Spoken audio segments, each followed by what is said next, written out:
اعوذ باللہ من الشیطان الرجیم بسم اللہ الرحمن الرحیم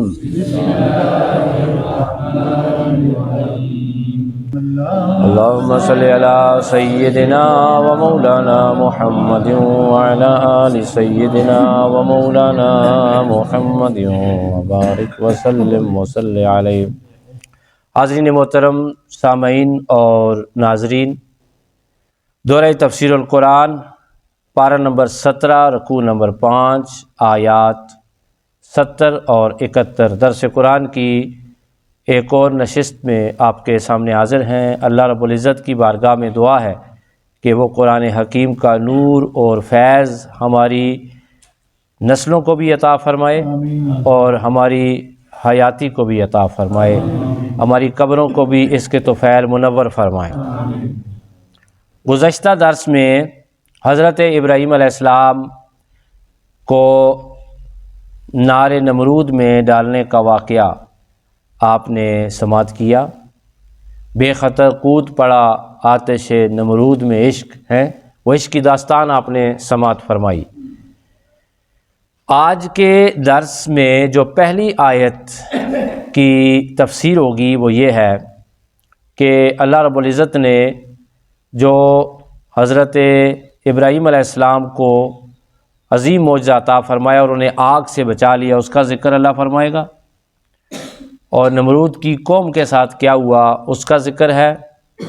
اور دوسری آیت میں اللہ رب العزت حضرت ابراہیم علیہ السلام کی ہجرت کا اور حضرت لوط علیہ السلام کی ہجرت کا تذکرہ فرما رہے ہیں۔ آئیے آج کا درس شروع کرتے ہیں۔ اللہ ارشاد فرماتے ہیں وَأَرَادُوا، اور انہوں نے ارادہ کیا۔ بھئی کنہوں نے ارادہ کیا؟ حضرت ابراہیم علیہ السلام کے دشمنوں نے، بت پرستوں نے۔ اور یہ بات بھی ذہن نشین رہے کہ وہ لوگ ستارہ پرست تھے، ستاروں کو پوجتے تھے۔ اور ستاروں کو وہ کیسے پوجتے تھے؟ ستاروں کے سامنے وہ کیسے سجدہ کرتے تھے؟ ستاروں کی مورتیاں بناتے، شکلیں بناتے اور بت بناتے، اور پھر ان کے سامنے جبین نیاز کو جھکاتے، ذات بے نیاز کو چھوڑ کر۔ اور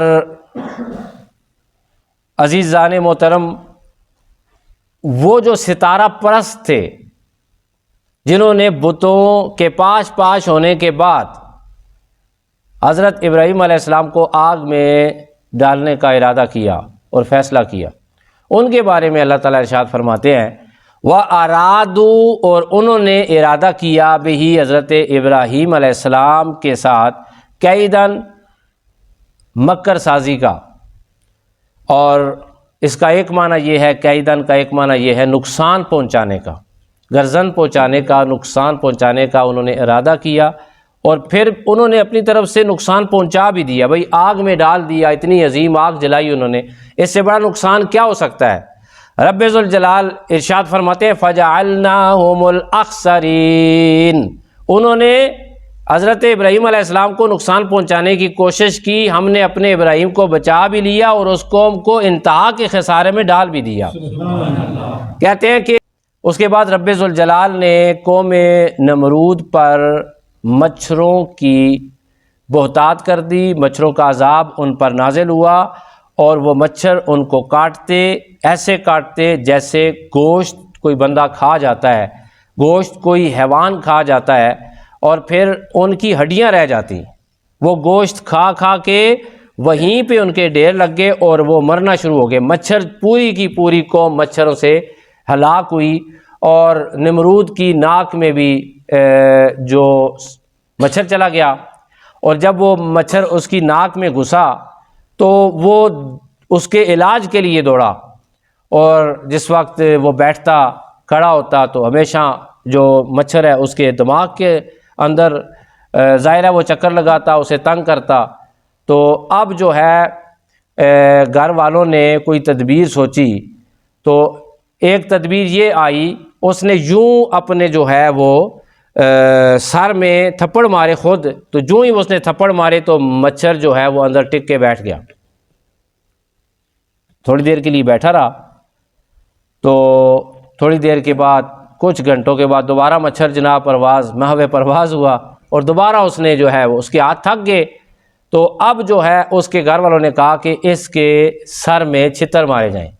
پھر فرعون اپنا نمرود کو چھتر مارے جانے لگے، ٹائم مقرر ہو گیا کہ اتنے ٹائم کے بعد اس کو چھتر مارے جائیں گے، لیکن مچھر جو ہے وہ پہلے 6 گھنٹے اگر بیٹھتا تھا تو پھر 4 گھنٹے بیٹھتا تھا، پھر 3 گھنٹے کرتے کرتے ہر منٹ کے بعد اس کو چھتر لگنا شروع ہوئے، اور وہ جو اپنے آپ کو خدا سمجھتا تھا، اپنے آپ کو عقل کل سمجھتا تھا، اپنے دولت پر اس کو بڑا انحصار تھا، خدا کا مقابلہ کرتا تھا، اپنی آنکھوں سے اس نے رب ذوالجلال کی قدرت کا نظارہ کیا۔ حضرت ابراہیم علیہ السلام کو آگ سے صحیح سلامت باہر آتے ہوئے دیکھا، ابراہیم علیہ السلام نے اسے دعوت بھی دی، لیکن اس نے انا میں، لالچ میں، عزت کے ذام میں اس دعوت کو قبول نہ کیا۔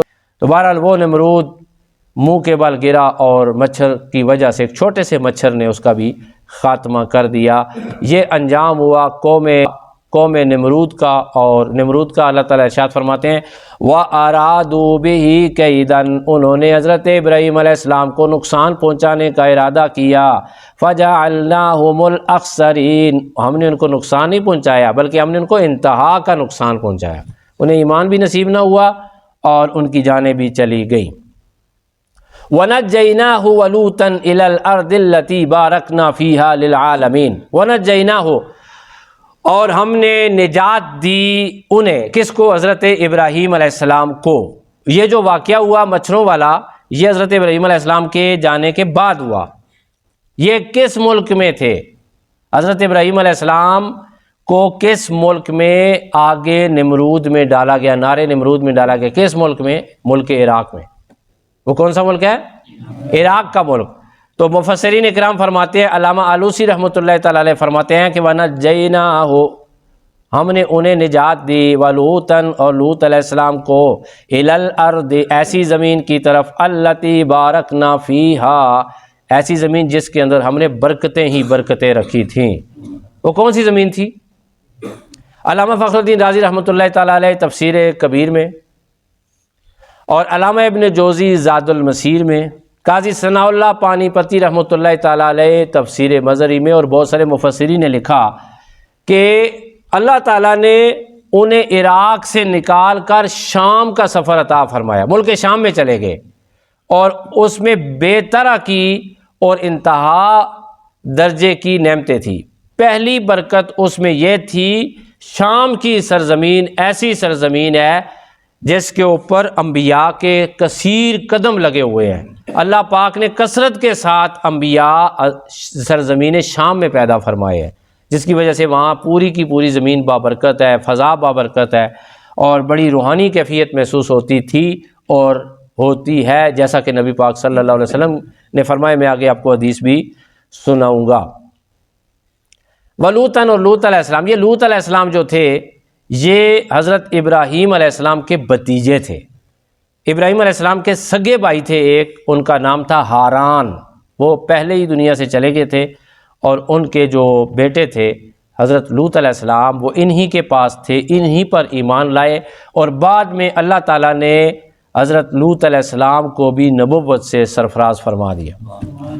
اور کہتے ہیں کہ اللہ تبارک نافیہ، اور کیا برکتیں تھی اس میں پھل، اور موسم بڑا اچھا تھا، ٹھیک ہے، بہت ہریالی تھی، اور سب سے بڑھ کر روحانی کیفیت تھی، سب سے بڑھ کر روحانی کیف اور سرور تھا ایسی زمین۔ تو وہ عراق سے چل کر شام میں آ کر ڈیرے انہوں نے ڈالے۔ فیہا للعالمین، اس میں جہاں والوں کے لیے برکت ہے۔ حاضرین محترم، ناظرین اور سامعین، امام ابو جعفر محمد بن طبری رحمۃ اللہ تعالی علیہ المتوفی 310 ہجری اپنی تفسیر طبری میں لکھتے ہیں کہ یہ دونوں شام میں تھے، اور اسی زمین پر محشر بپا ہوگا، پوری انسانیت کو سرزمین شام پر جمع کیا جائے گا، اور یہی زمین محشر کا میدان بنے گی۔ اس کے بعد کہتے ہیں حضرت عیسیٰ بن مریم بھی سیڑھی لگا کر دمشق کی جامع مسجد کے مینار پر اتریں گے، اور وہاں سے سیڑھی لگا کر نیچے آئیں گے۔ تو لوگ پوچھیں گے کہ اے عیسیٰ بن مریم آپ آسمان سے تو نیچے اس مینار تک آئے ہیں اور 2 فرشتوں کے پروں پر ہاتھ رکھ کے آئے ہیں، اور یہاں پر مینار پر آپ اتر آئے ہیں اور یہاں سے آپ سیڑھی پر آ رہے ہیں، وہ کہیں گے کہ جو زمین ہے یہ اسباب کی دنیا ہے۔ کس کی دنیا ہے؟ اسباب کی۔ سیڑھی بھی ایک سبب ہے اور اس کے اوپر میں نیچے اتر رہا ہوں یا اترا ہوں۔ نبی پاک صلی اللہ علیہ وسلم نے ایک دفعہ خواب بیان کیا۔ آقا علیہ السلام ارشاد فرماتے ہیں کہ میں نے خواب میں دیکھا کہ ڈھیر ساری کتابیں فرشتے اٹھا کر لائے اور وہ آ کر انہوں نے شام کی زمین پر کتابیں رکھ دی۔ آقا علیہ السلام فرماتے ہیں میں نے اس سے تعبیر یہ لی کہ سرزمین شام اس وقت ایمان کی اماجگاہ ہوگی جس وقت پوری دنیا میں فتنے پھیل جائیں گے، تو ایمان سمٹ کر شام میں آ جائے گا۔ تو اس وقت اگر کسی کو موقع ملے تو وہ شام کی سرزمین پر جا کر رہے، اللہ تعالیٰ اسے پناہ بھی عطا فرمائے گا، خدا اس کو ایمان سے حفاظت بھی عطا فرمائے گا، اس کے ایمان کی حفاظت بھی خدا فرمائے گا۔ اور یہ بھی حدیث میں آتا ہے کہ دجال کی ہلاکت بھی شام کی سرزمین پر ہوگی۔ حضرت ابی بن کعب رضی اللہ تعالیٰ عنہ یہ تورات، انجیل، زبور کے عالم تھے اور انہوں نے تیاری شروع کر دی شام جانے کی، مدینہ شریف سے شام جانے کی تیاری شروع کر دی۔ حضرت عمر فاروق رضی اللہ تعالیٰ عنہ کے دور اقدس میں حضرت عمر فاروق رضی اللہ تعالیٰ عنہ پوچھتے ہیں کہ اے ابی بن کعب آپ اس مدینہ کو چھوڑ کے جا رہے ہیں؟ یہاں پر نبی علیہ السلام کا روزہ بھی ہے، یہاں پر آقا علیہ السلام نے ہجرت بھی کی ہے اور آپ کے دوست یار بھی ادھر ہی رہتے ہیں، تو آپ کہاں جا رہے ہیں؟ شام کی سرزمین پر۔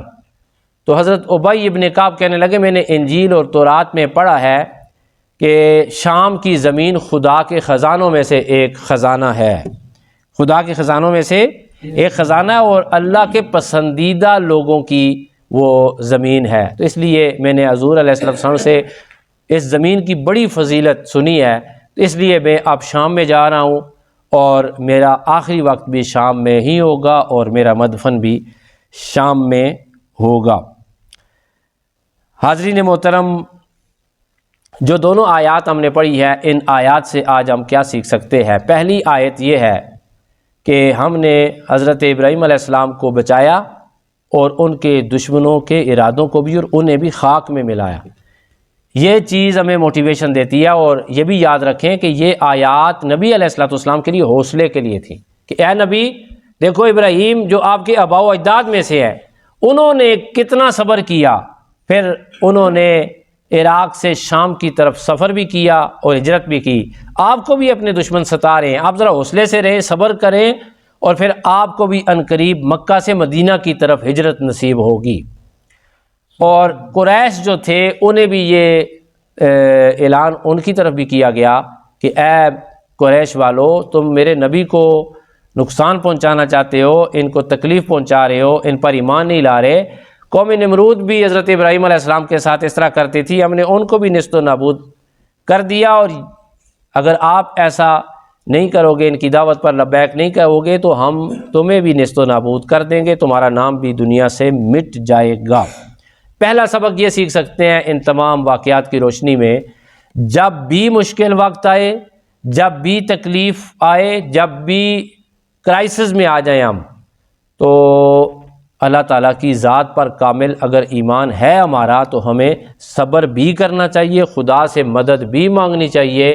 اللہ کی مدد ضرور بندے کو پہنچتی ہے، یہ عقیدہ بنا لیں، پکا عقیدہ بنا لیں کہ اللہ تعالیٰ کی مدد بندے کو ضرور پہنچتی ہے۔ ہمیشہ کبھی بھی اپنے دل میں یہ نہ رکھیں فلاں جگہ جاؤں گا، فلاں جگہ جاؤں گا، فلاں جگہ جاؤں گا۔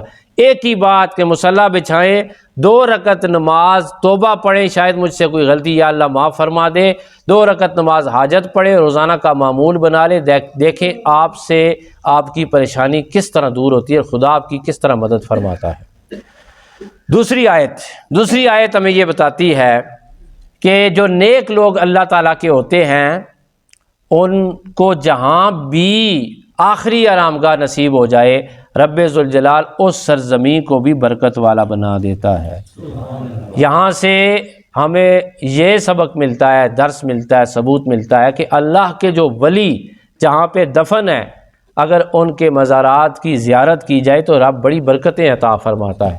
رب تعالیٰ ان کے پاس جا کے جو دعا کی جائے اللہ تعالیٰ قبول فرماتا ہے، جیسا کہ شام کی سرزمین کو اللہ نے انبیاء کی وجہ سے برکت عطا فرمائی۔ اللہ تعالیٰ ہم سب کو قرآن مجید کے ساتھ ہمیشہ محبت عطا فرمائے، اس کا نور دونوں جہانوں میں ہمارا نصیب فرمائے۔ وآخر دعوانا ان الحمدللہ رب العالمین۔